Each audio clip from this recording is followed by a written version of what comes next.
bien que peu connus du grand public, sont des accords souscrits à la veille des indépendances et qui permettaient cette dernière de continuer à contrôler ses territoires dans nombreux domaines, tels que le militaire, le politique, mais surtout des accords économiques.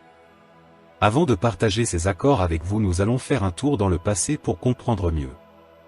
Dans le bilan économique de la colonisation en Afrique étudie les conséquences économiques de la colonisation du continent, qui s'étend de la fin du XIXe siècle à la deuxième moitié du XXe siècle.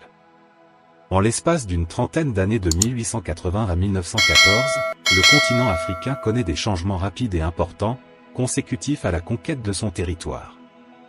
La stabilisation des colonies se poursuit ensuite. Vers 1960, on compte 2 millions d'enfants scolarisés en Afrique subsaharienne française et à Madagascar. Dans la seule Afrique subsaharienne, 16 000 écoles primaires et 350 établissements secondaires, collèges et lycées, fonctionnaient. 96% des instituteurs étaient africains au moment de l'indépendance. Cependant, la quantité des infrastructures éducatives ne renseigne pas sur leur qualité. D'après Denis Cognot, les colonies britanniques affichaient une performance éducative supérieure aux autres colonies, dans le primaire et le secondaire. Le système britannique était basé sur un partenariat entre les missionnaires et le gouvernement, alors que les Belges et les Portugais comptaient seulement sur les missionnaires. Le niveau de formation des ressources humaines joue dans la spécialisation économique africaine. En matière d'économie d'extraction, des ressources abondantes et une main-d'œuvre relativement peu qualifiée poussent à exporter des matériaux bruts, c'est le cas aussi pour l'agriculture. Pour les Africains, les premières manifestations de l'économie nouvelle se présentèrent sous forme de routes, de chemins de fer et de lignes télégraphiques. La construction de réseaux de transport et de communication préludait à la conquête, ils constituaient les moyens logistiques permettant de nouvelles agressions à partir des bases formées par les zones occupées. Toutefois, rares étaient les routes et les chemins de fer dont l'intérêt était exclusivement militaire, les voies ferrées qui facilitaient la conquête servaient aussi à l'exploitation des arachides, du coton, etc. Soulignant l'importance des infrastructures nécessaires au commerce, Henry Morton Stanley affirme que, sans le chemin de fer, le Congo ne vaut pas un penny. Ce sont les populations autochtones qui fournissent la main-d'œuvre. Les routes, les ports, les voies ferrées, par absence de matériel, ont limité au minimum l'achat de machines, ont été construits à la main par des hommes et des femmes. Celles-ci passaient des semaines et des mois à damer les routes comme le plancher de leur case. Le chemin de fer Congo-Océan et celui de Tieskei sont d'ailleurs jalonnés de cimetières. À défaut de prestataires, parfois en fuite, on mettait la main sur leurs femmes et leurs enfants, qui, en Afrique équatoriale, étaient entassés comme otages dans des camps de la mort, car les otages n'étaient pas nourris. En 1960, au moment des indépendances, la France avait construit 18 000 km de voies ferrées, 215 000 km de pistes principales utilisables en toute saison, plus de 50 000 km de routes bitumées. Ces chantiers ont eu un coût humain terrible tant les conditions de travail étaient dures. Elle laisse également 63 ports équipés et 196 aérodromes. Une fois les institutions coloniales établies, les infrastructures de transport sont consacrées au transport de matières premières hors d'Afrique. Ainsi, le chemin de fer Abidjan-Niger est construit afin de transporter la main-d'œuvre agricole depuis la Haute-Volta vers les plantations coloniales de la Côte d'Ivoire, et d'acheminer le minerai d'uranium prélevé au Niger vers le port d'Abidjan puis de là vers la France. De même, le chemin de fer Congo-Océan est dévolu au transport minier, concernant sa construction durant le premier tiers du XXe siècle, des qualificatifs tels que « conditions de vie inhumaines » et « effroyables consommateurs » de vies humaines sont utilisés. L'activité économique des colonies est basée sur les ressources naturelles locales, ce qui signifie que les zones dépourvues de ces ressources sont totalement négligées. La question de savoir si la colonisation a eu des effets globalement positifs ou négatifs sur l'économie africaine est un sujet débattu. Walter Rodney estime que l'aventure coloniale fut l'une des sources du développement capitaliste européen et de la déchéance économique de l'Afrique. D'autres considèrent aussi que tous les progrès économiques réalisés pendant la période coloniale le furent à un prix élevé et injustifiable pour les Africains, travail forcé, travail migratoire, lesquels, déclare Davison, firent probablement plus pour démanteler les cultures et les économies précoloniales que presque tous les autres.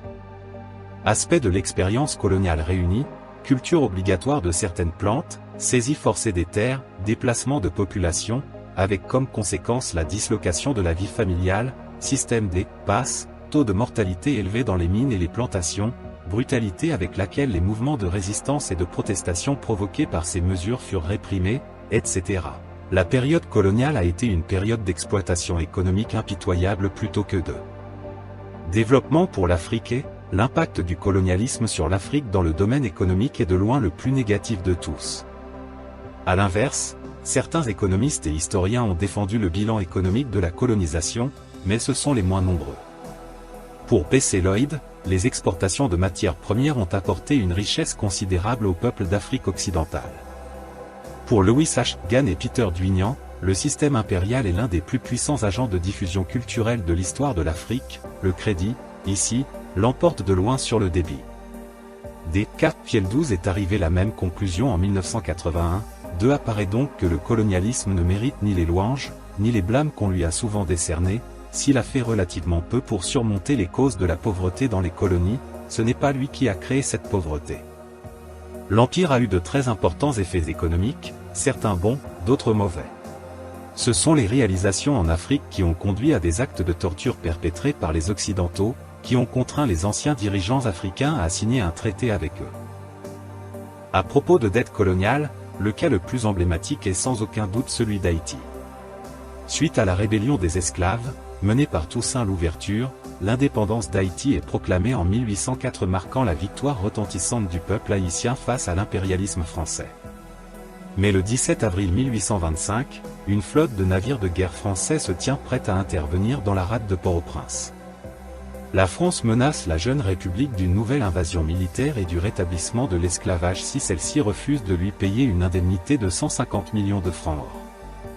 Haïti se soumet et paiera jusqu'au dernier centime.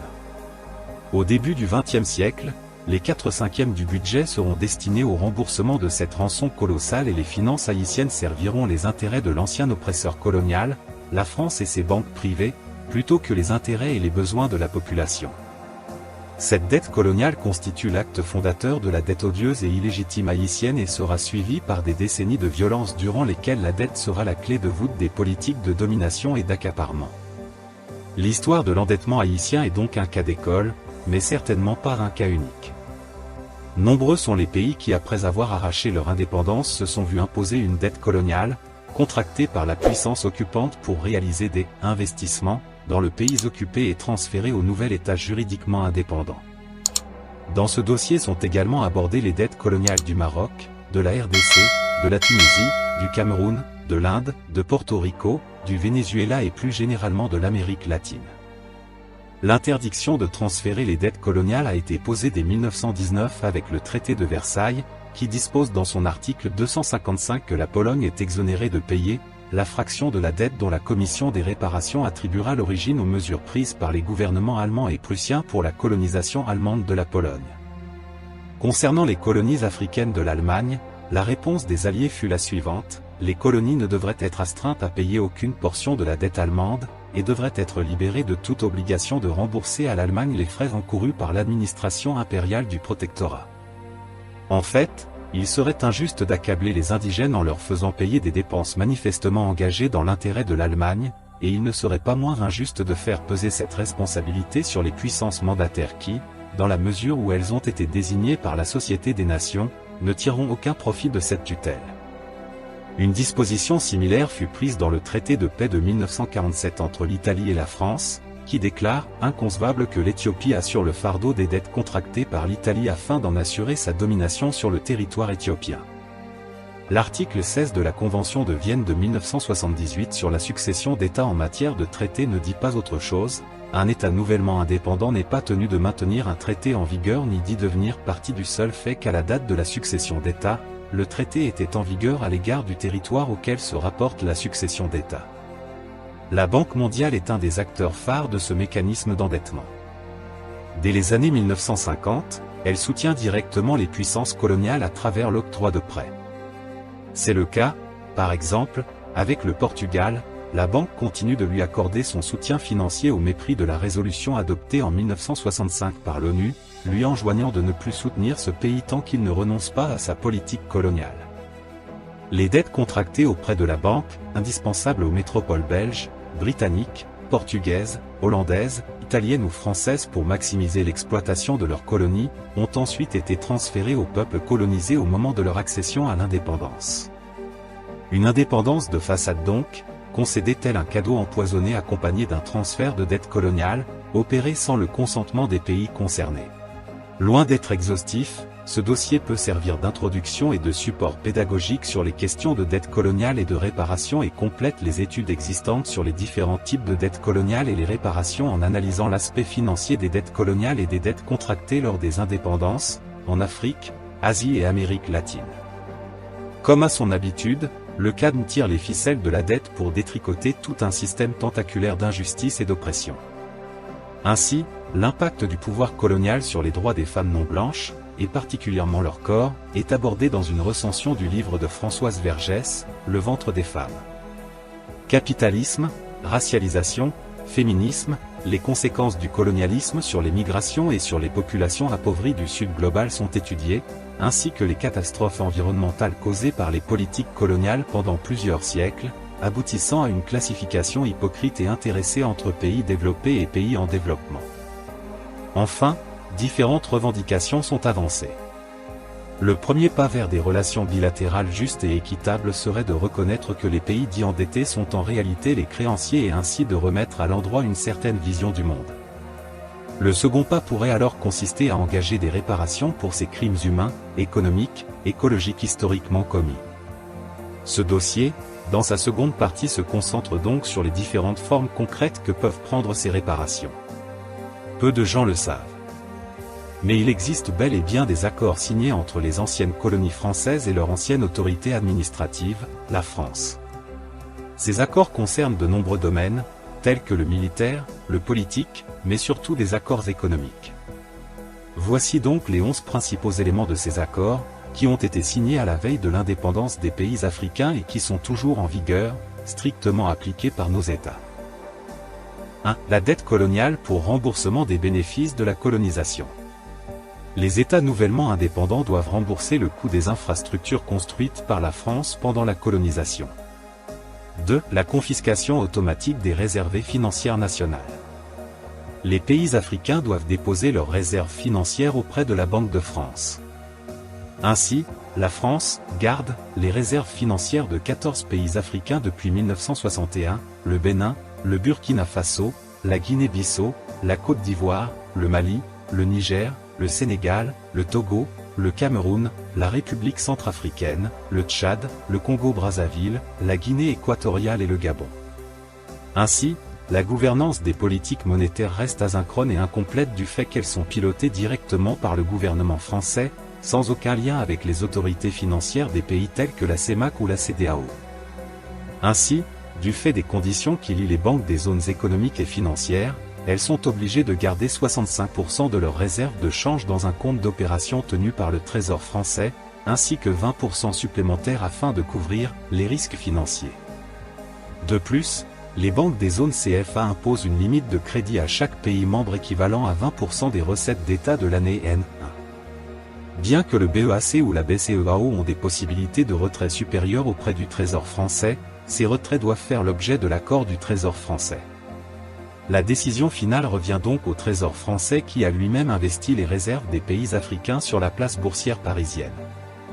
En d'autres mots, 80% des réserves financières africaines sont déposées sur un compte opération contrôlé par l'administration française. Les deux banques de la zone CFA sont africaines de par leur nom, mais ne décident aucune des politiques monétaires par elles-mêmes. Pire, les pays eux-mêmes ne savent même pas quelle est la part de réserve financière qui leur appartient en groupe ou individuellement en tant que pays, mais détenue par l'administration du Trésor français. Les gains issus des investissements de ces fonds au Trésor français sont censés être rajoutés à la cagnotte africaine, mais aucun compte n'est donné là-dessus aux banques ni même aux pays membres.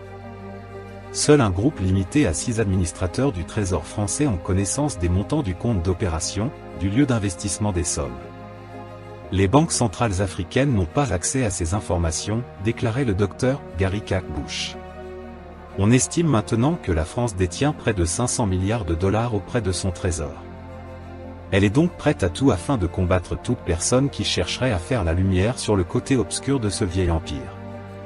Les pays africains ne disposent pas d'accès à cet argent. La France leur permet d'accéder à seulement 15% de l'argent chaque année. Si elles ont besoin de plus que cela, ils doivent emprunter de l'argent supplémentaire à partir de leur propre 65% du trésor français à des taux commerciaux. De plus, la France impose un plafond sur le montant de l'argent que les pays peuvent emprunter dans leurs réserves. Le plafond est fixé à 20% de leurs recettes publiques de l'année précédente. Si les pays ont besoin d'emprunter plus de 20% de leur propre argent, la France dispose d'un droit de veto. L'ancien président français Jacques Chirac a récemment parlé de l'argent des pays africains dans les banques en France. Voici une de ces vidéos qui parle du système d'exploitation français. Il parle en français, mais voici une transcription d'un extrait court. Nous devons être honnêtes et reconnaître qu'une grande partie de l'argent dans nos banques viennent précisément de l'exploitation du continent africain. 3. Le droit de premier refus sur toute ressource brute ou naturelle découverte dans le pays. La France a le premier droit d'achat des ressources naturelles de la terre de ses ex-colonies. Ce n'est qu'après que la France ait dit « Je ne suis pas intéressé » que les pays africains sont autorisés à chercher d'autres partenaires. 4. Priorité aux intérêts et aux entreprises françaises dans les marches publiques et appels d'offres publics.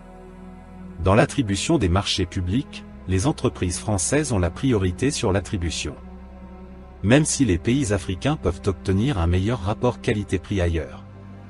En conséquence, dans la plupart des ex-colonies françaises, tous les leviers économiques des pays sont entre les mains des expatriés français. En Côte d'Ivoire, par exemple, les entreprises françaises possèdent et contrôlent tous les grands services publics eau, électricité, téléphone, transport, ports et les grandes banques. C'est la même chose dans le commerce, la construction et l'agriculture. En fin de compte, comme je l'ai écrit dans un article précédent, les Africains vivent maintenant sur un continent possédé par les Européens. 5. Droit exclusif de fournir des équipements militaires et de former les officiers militaires des colonies. Grâce à un système sophistiqué de bourses, de subventions, et les « accords de défense » attachés au pacte colonial, les Africains doivent envoyer leurs officiers supérieurs en formation en France. La situation sur le continent est telle que la France a formé des centaines, voire des milliers de « traîtres ». Ils sont tous en sommeil, et seront activés en cas de besoin pour un coup d'État ou tout autre but. 6. Le droit pour la France de déployer des troupes et d'intervenir militairement dans le pays pour défendre ses intérêts. En vertu de ce qu'on appelle les accords de défense, attachés au pacte colonial, la France a le droit d'intervenir militairement dans les pays africains, et aussi de stationner des troupes en permanence dans les bases et installations militaires, entièrement gérées par les Français. Lorsque le président Laurent Gbagbo de la Côte d'Ivoire a tenté de mettre fin à l'exploitation française de son pays, la France a organisé un coup d'État. Pendant le long processus pour évincer Gbagbo, des hélicoptères de combat et des forces spéciales sont intervenus directement dans le conflit, et ont tiré sur des civils. La France a estimé que les hommes d'affaires français avaient perdu plusieurs millions de dollars d'actifs en quittant précipitamment Abidjan en 2006. Pourtant, l'armée française a massacré près de 65 civils non armés et en a blessé 1200 autres. Par la suite, la France a réussi un coup d'État. Elle a fini par transférer le pouvoir à Alassane Ouattara. La France a demandé au gouvernement Ouattara de verser une indemnité à la communauté française pour rembourser les pertes pendant la guerre civile. Le gouvernement Ouattara leur a payé 2 fois le prix de ce qu'ils avaient demandé. C'est l'obligation de faire du français la langue officielle du pays et la langue pour l'éducation. Oui, monsieur. Vous devez parler français, la langue de Molière. Une organisation de la langue française et de la diffusion de la culture française a même été créée. Elle s'appelle la Francophonie et possède plusieurs organisations satellites. Ces organisations sont affiliées et contrôlées par le ministre français des Affaires étrangères.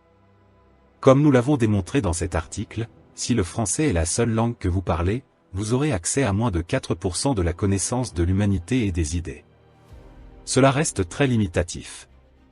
8. L'obligation d'utiliser le franc CFA, franc des colonies françaises d'Afrique.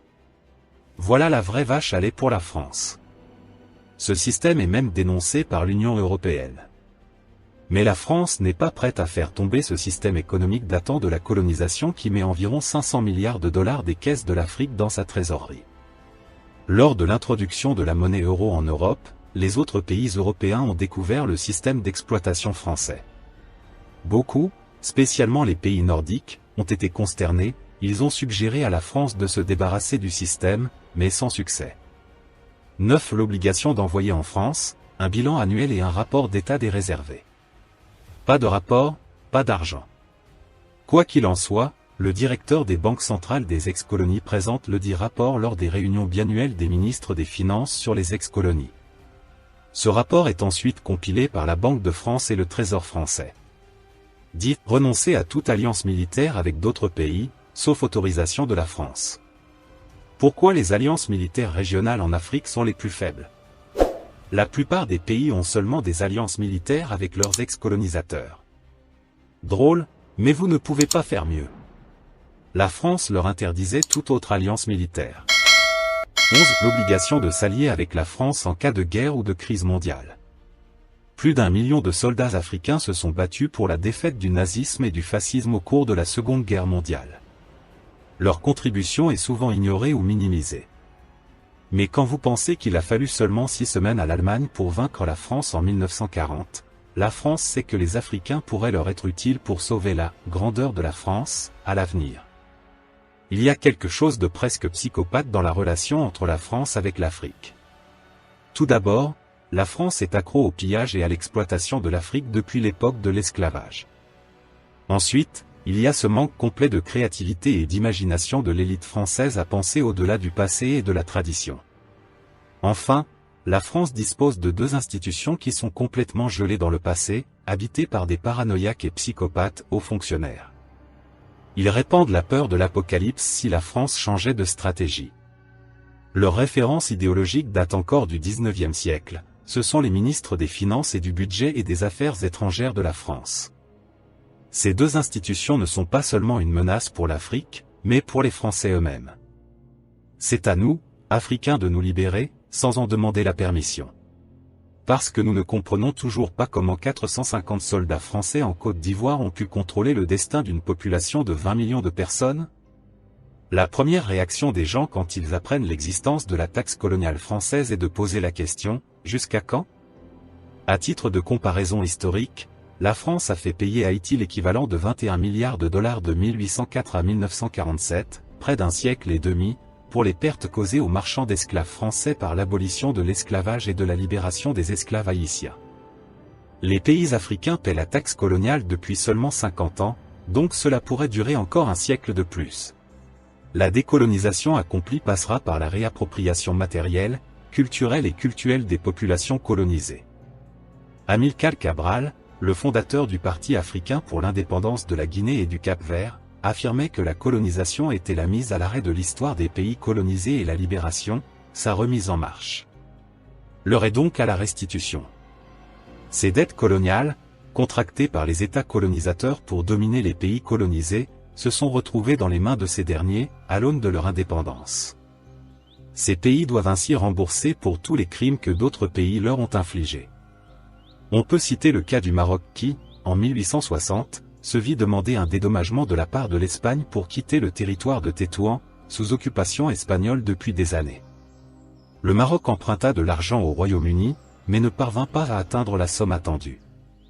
Des percepteurs espagnols furent alors envoyés aux douanes marocaines afin de lever des fonds. La Tunisie également, qui obtint son indépendance en 1960 et se vit contrainte de racheter ses propres terres agricoles à la France. N'ayant pas de fonds suffisants, elle se trouva dans l'obligation de contracter un prêt à la France. La Belgique, par l'intermédiaire de Léopold II, qui s'endetta énormément sur le dos du Congo, ne fait pas exception. Selon Colette Brackman, journaliste et responsable de l'actualité africaine au Soir, la Belgique n'a jamais vraiment investi au Congo, mais elle a pu en tirer d'énormes bénéfices. D'après des études réalisées par la Banque centrale du Congo belge, le rendement des sociétés congolaises est de beaucoup supérieur à celui des sociétés opérant en Belgique voire à l'étranger. Alors que les bénéfices des sociétés atteignent des sommets, le Congo, lui, s'endette et les charges de sa dette publique représentent 374 millions en 1936. Réduit durant la guerre, l'endettement du Congo repart dès les années 1960, lorsque les autorités belges lancent le plan décennal. Le Congo, une nouvelle fois, est obligé d'emprunter, et il le fait sur le marché belge, plus cher que le marché international, américain en particulier. Les historiens, Stangers, Van Temsch, estime qu'en tout et pour tout, l'entièreté des dépenses effectuées par la Belgique au Congo s'élève à 209 millions de francs or, soit 7 milliards de francs de 1957. Cette somme représente moins d'un dixième des dépenses annuelles de l'État belge. Et Stangers de conclure, le seul budget des pensions constitue chaque année pour la Belgique une charge presque double de ce que le Congo a coûté en 70 ans. Les sociétés belges basées au Congo faisaient donc 3 fois plus de chiffres que les mêmes sociétés sur le sol belge, et ce, pour des investissements bien moindres. Mais d'où viennent alors les dettes publiques qui se sont accumulées si le Congo rapporte tant de richesses? C'est là où le bâtiment blesse. Ces énormes dettes ont été contractées par Léopold II au début de sa conquête coloniale, avant de tomber sur le caoutchouc, en 1895. Cette découverte lui permettra ensuite d'engranger des bénéfices de quelques millions et, dans la foulée, de contracter de nouveaux emprunts. Entre 1901 et 1908, le roi va en effet se procurer quelques 100 millions de francs de cette façon. La loi spécifiait que la moitié de cette somme devait servir à bâtir des infrastructures congolaises. Elle servira plutôt à bâtir l'arcade du cinquantenaire, réaliser des travaux à l'Aken et au musée de Tervuren pour asseoir la légitimité du roi bâtisseur. Ces dettes, toutefois, ont été elles-mêmes reprises par la Belgique à la fin de la souveraineté de Léopold II sur le territoire et à l'annexion du Congo comme colonie en 1908, et puis renvoyées à la jeune République démocratique du Congo au moment de son indépendance 51 ans plus tard. 110 millions de francs, c'est la dette dont la Belgique hérita à la reprise du Congo de Léopold II. À cela s'ajoute une aide économique apportée aux projets architecturaux du roi. 50 millions et demi lui ont donc été fournis et investis dans son palais à l'Aken. Selon l'historien américain Adam Hochschild, il n'était pas question que ces sommes fussent payées par le contribuable belge. Elles devaient venir du Congo lui-même. Dans les faits, l'argent vient tout droit de la Banque mondiale, comme le reconnaissent les historiens de cette même banque. Ces prêts qui servaient à alléger la pénurie de dollars des puissances coloniales européennes étaient largement destinés aux intérêts coloniaux, particulièrement dans le secteur minier, que ce soit par l'investissement direct ou l'aide indirecte, comme pour le développement du transport et des mines. En tout et pour tout, le Congo belge a reçu 120 millions de francs en prêts, répartis sur 3 fois. De cette somme, 105,4 millions ont été investis en Belgique. Les dettes contractées par les États coloniaux pour bâtir leur propre pays sont ensuite revenues aux pays colonisés pour les maintenir dans cette situation de soumission économique. Des dettes illégitimes, et pourtant, la logique se poursuivra par la suite. Mobutu, dictateur congolais au pouvoir pendant 30 ans et soutenu par les États-Unis dans un contexte de guerre froide, va également massivement recourir à des emprunts à la Banque mondiale. Emprunts que la banque va accorder, tout en sachant qu'il s'agit d'un despote asservissant son peuple et profitant de cet argent pour son plaisir et sa gloire, comme Léopold II avant lui. Une dette odieuse, car source de souffrance pour la population, ce que n'ignoraient pas les protagonistes de ce choix. Mais dans un contexte de lutte contre le communisme, la Banque mondiale a jugé que Mobutu représentait un allié trop important pour lui refuser des prêts. Une fois le bloc de l'URSS démantelé, le soutien indéfectible des États-Unis va doucement s'affaiblir. La Banque mondiale commence alors à mettre en place des politiques d'ajustement structurel au Congo, qui permettront aux investisseurs étrangers de négocier à bas prix l'extraction des minerais stratégiques congolais. Des réformes économiques nationales opérées par le FMI ou la Banque mondiale en vue de réguler l'attractivité économique des pays endettés, en somme. Ces principes de régulation sont simples: ouverture totale des marchés publics à des entreprises privées, dérégulation maximale de l'économie et marchandisation des biens communs, avec l'objectif rêvé d'accroître l'économie nationale. La logique libérale de la « main invisible » et d'un marché autorégulateur étant de mise. Mais un cercle vicieux s'est au bout du compte installé, au plus le pays s'est engagé dans la « bonne » direction néolibérale, au plus a-t-il pu accéder à des crédits, qu'il devra rembourser. Ces politiques économiques, en dehors même d'être socialement mortifères pour des populations déjà fortement précarisées, posent question. De quelle marge de manœuvre dispose-t-on quand on est forcé de se soumettre à l'implacable loi du marché? Aujourd'hui, apurer cette dette consisterait à hypothéquer l'avenir des Congolais. D'où la question, la payer ou pas? Selon Joseph Stiglitz, ancien vice-président de la Banque mondiale et prix Nobel d'économie, la croissance économique est impossible sans annulation de la dette.